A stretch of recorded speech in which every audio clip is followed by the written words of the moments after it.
let's talk a little bit about, cybersecurity and family law.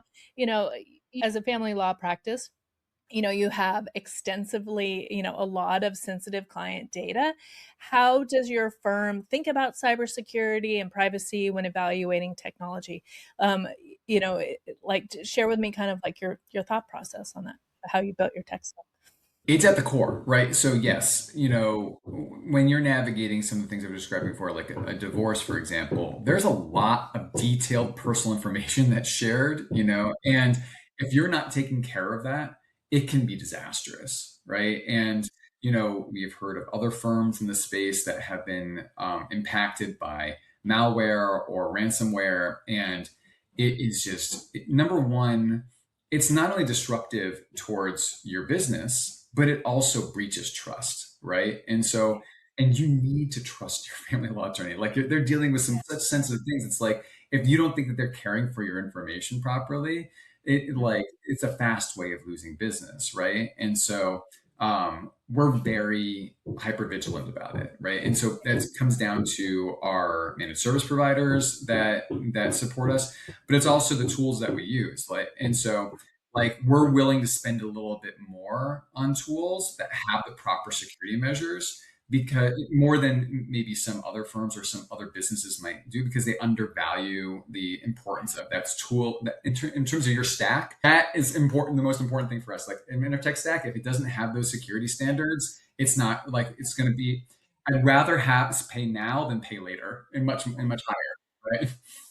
100%. That's what's so shocking to me is that, again, coming from corporate where, it was just standard to have very high security, it's just how you operated. And now I'm, pivoting towards the small businesses, and they really, some are resistant about investing. And it's just like, such a small amount compared to what could happen. It's like, it's interesting, helping them kind of get over that hurdle and understanding why investing up front is going to be so much less than down the road.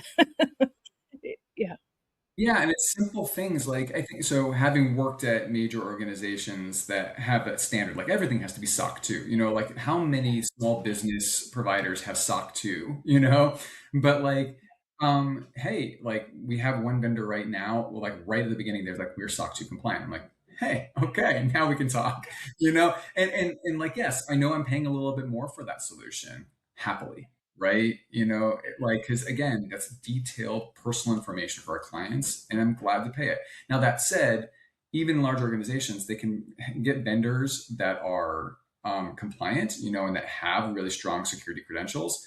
But if you don't back it up with actually training your team to use it properly and to actually have that due diligence, it can be easily thwarted, right? And so, like, that's the other thing that's nice about being at a small firm is like, I don't have the headache of a CTO out there where like I've got thousands of employees to get in some, please don't click on that link, I can be much more hands-on and be like, yes, this is an example. And like we just did a test of our team, and so many people checked in with me like, Ben, I got this email about from Slack saying to check into register my account. I'm like, are we doing Slack now? I was like, no, we're not. Yes, you've been fished.